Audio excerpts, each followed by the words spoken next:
Investing for Dummies, step by step, kako se to naredi, greš na banko, greš na app. Hvala Lala za super vprašanje. Najprej si je potrebno postaviti neke varčevalne cilje, zato da boš znala potem izbrati tudi ustrezno naložbo, ki bi bila primerna za uresničitev tega cilja.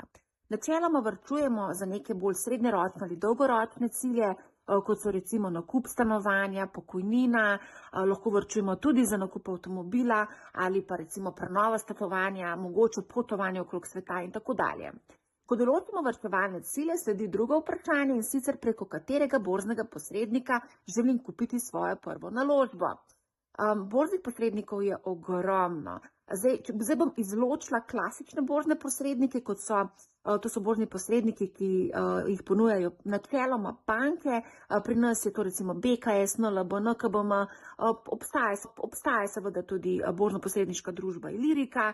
Načeloma pri teh klasičnih brokerjih so provizije nekoliko višje v primerjavi z diskontnimi brokerji, kot sta recimo Interactive Brokers ali Trade Republic. Obstaja pa še tretja skupina, to so pa brezprovizijski brokerji, kot sta eToro in pa Trading 212. Tukaj bi rada samo opozorila, da v svetu financ nič ni brez provizije, ni zastonj kosil, tudi tu znajo brokerji zaračunati in to včasih lahko nas kar precej stane.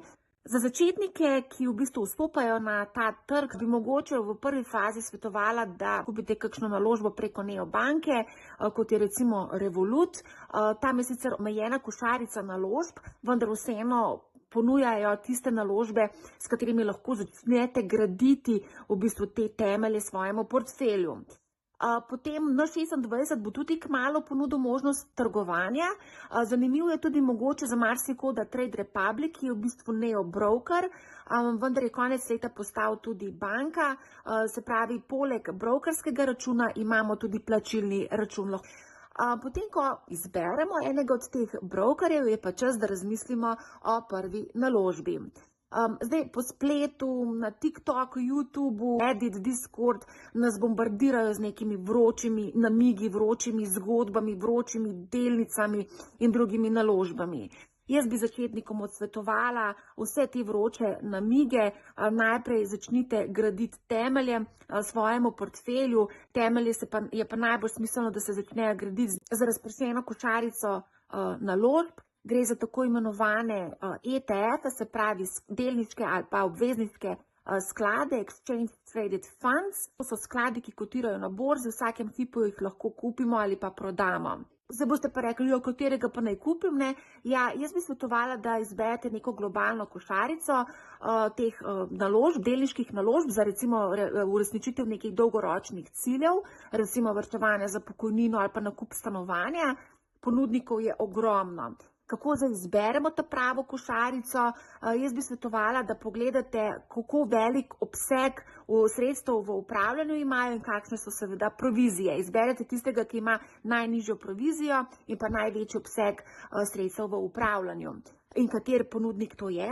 Konkretno gre za iSharesov MSCI World UCITS ETF. Ime je v bistvu res totalno neseksi, ampak krajšava, če vam lahko povem, ga boste našli pod IWDA ali na Revolutu ga boste našli pod EUNL. To je lahko neka osnova. Bi vas pa rada opozorila na tveganja. Borze seveda večino časa rastejo, lahko pa se zgodi tudi kakšna korenita korekcija, ki pa tudi kar precej marsikaterega neizkušenega vlagatelja lahko zaboli.